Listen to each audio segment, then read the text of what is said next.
How to set up priority labels and estimated work hour in Monday.com. So hey guys, today in this video I am going to tell you how to set up priority levels and estimated work hours.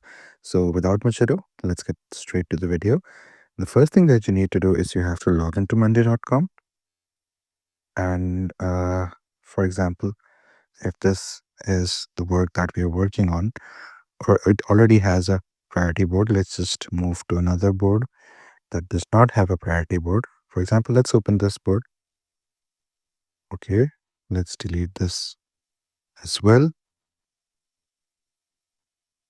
And now let's just start with a new column.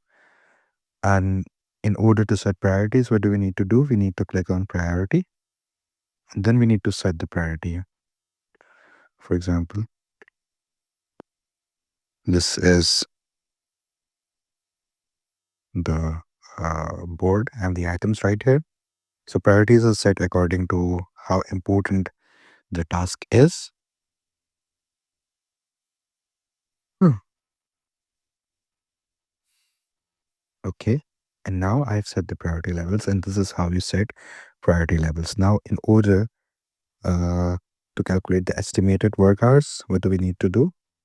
We need to click on formula, and here we need to put a formula for calculating the estimated work hours. We have to go down here and use a specific formula called switch. And for that, we need to set the formula for switch, or we can just come here. Let's delete it for the time being and write estimated work hours. So here you go. We've calculated this formula through the help of AI. And now we're going to put it here and then set the formula right away. So this is how we calculate the estimated work hour formula.